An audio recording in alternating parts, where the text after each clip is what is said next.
Tudo bem? Estamos aqui de novo, eu sou Emerson e vamos agora para mais um vídeo do nosso canal. E hoje falaremos sobre o método científico. Nesses dias que está viralizando aí muitas fake news a respeito de medicações que se devem ou não usar na questão do coronavírus, a gente tem que entender que para um medicamento ser lançado para as pessoas utilizarem, ele tem que passar por um processo muito rigoroso de averiguação, tá? Isso não foi inventado do dia para a noite, foi desenvolvido ao longo do tempo através do conhecimento e é chamado de método científico, né? Para a comprovação de algo, de um fato, tá? De uma teoria, de uma hipótese, e para poder a gente ter segurança naquilo que a gente vai poder se alimentar. Por isso que existem instituições que são responsáveis, tanto na questão da alimentação quanto na questão de medicamentos, para a aprovação desses produtos. Então a gente vai entender um pouco do método científico. O que é o método científico? O método científico, conceitualmente, ele é um método rigoroso para investigar a natureza, tá? Tentando explicar de acordo com regras lógicas, como eu falei para vocês. Primeiro, a gente faz uma observação, a gente faz um questionamento, uma pergunta, vamos basear a nossa pergunta, uma hipótese, tá? Vamos formular uma hipótese a partir dali, que a gente pode rejeitar essa hipótese ou pode aceitar essa hipótese, tá? Para aceitar a hipótese, a gente vai conduzir a uma experiência, tá? Dessa experiência nós vamos chegar à conclusão se é válida ou não. Todo um processo, essas são as etapas para a gente formular a metodologia para se chegar a um denominador comum. Então, explicando bem mais didaticamente, nós observamos aqui um exemplo. Você está ali, observa uma goiabeira e vê uma série de moscas ao redor daqueles frutos de goiabas maduras. Então a gente vai perceber que moscas são encontradas em grande quantidade sobrevoando ao redor de frutos. Você observa, mas por que as moscas estão ali? Nós vamos fazer esse questionamento. Vamos formular as hipóteses. Aí nós vamos observar que as goiabas maduras elas vão aparecer vários bichos, larvas de mosca, né? Chamados de bicho de goiaba. A gente vai, mas por que esses bichos de goiaba aparecem ali na goiaba? Por que essas larvas aparecem? Tá, a dedução da gente vai chegar à dedução. Se as moscas pousam constantemente nos frutos de goiaba e depois isso no interior das frutas, então o que vai acontecer? Se os frutos forem ensacados, as moscas não poderão pousar na sua superfície. Então nós vamos fazer um experimento agora para comprovar essa dedução. Tá, primeiro o experimento, você faz um grupo controle, tá? E o grupo experimental. O grupo controle para quê? Para que serve? Justamente para fazer essa comparação. Então no grupo controle a gente não vai revestir as goiabas com uma sacola de plástico, tá? E vamos perceber que ali vai aparecer os bichos de goiaba, tá?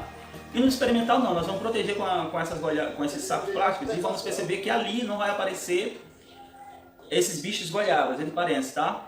Então a hipótese que a gente deduziu, tá? Então se a gente cobriu as goiabas, umas com saco e outras não, as que nós não cobrimos não apareceu, então nós dizemos que esses bichos de goiabas são as larvas da mosca, tá? Então, outro exemplo, nós vamos pegar aqui bem prático, que foi da família Darwin, Charles Darwin e seu filho Francis Darwin, eles observaram, tá, que as plantas faziam uma curvatura, se desenvolviam em direção à luz, tá, ali de sua janela. Eles colocavam a planta na janela ali e viram que elas curvavam-se em direção ao sol, à luz do sol. Então, eles formularam uma hipótese, que é a pergunta, né, será o ápice caulinar, que é aquela parte bem no topo do ápice do caule da planta, chamada de ápice caulinar, ela é responsável pela curvatura das plantas?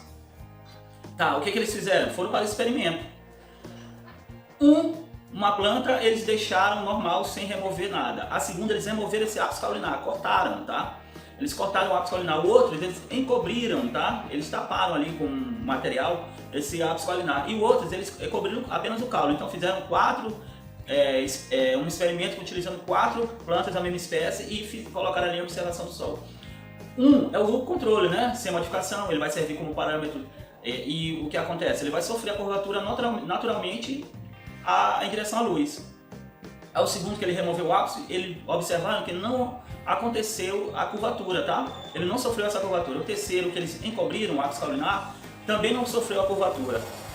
A planta com base apenas coberta no caule sofreu a curvatura, tá? Então, a conclusão deles, o ápice caulinar influencia na curvatura da planta. Ou seja, o método científico ele precisa de passar por um processo para poder a gente ter certeza se aquilo é eficiente ou não, se aquilo é verdade ou não.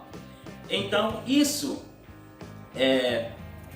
que se deve ter em mente em relação à questão da cloroquina, de remédio A, de remédio B, tá? Porque algumas pessoas estão dizendo que algumas se trataram se deram bem, mas tem grupo de estudo que deduziram que a pequena parte das pessoas que se trataram do remédio, com esse remédio, não se curaram. Tá? A melhoria teve o desenvolvimento da doença normal e outros até morreram. E o que aconteceu foi que percebeu que os efeitos colaterais são muito mais significantes do que o resultado da cura. Então não se tem um dado significativo hoje. Então tome cuidado ao espalhar fake news. Não é um decreto, uma canetada ou alguém que chega e diz: não, eu tive esse efeito, então todo mundo vai ter. Não, isso é indiferente. Então é preciso ter. Agora, lógico que em momentos como esse, a própria legislação de vários países e a questão da atitude de ética, eles sempre utilizam de medicações assim experimentais, que sem muita comprovação científica, até pela medida emergencial. Mas tem que se tomar cuidado, porque esse remédio e outros, eles podem gerar efeitos colaterais muito maiores do que o efeito da própria pandemia, tá bom? Então a gente tem que estar aí vendo sempre a opinião dos especialistas, tá? Não se automedicar, porque a automedicação ela é contraindicada pelas suas consequências, que são muito grandes, tá bom? Esse é o recado do professor Emerson para vocês aí. Então vamos respeitar o método científico, tá bom? Vamos respeitar aí os especialistas e o conhecimento, tá? E o conhecimento, como eu falei para vocês, ele foi gerado de geração em geração, gerações em gerações, tá? Então é uma dádiva aí para a sociedade, beleza? Até o próximo vídeo, tá bom? Valeu!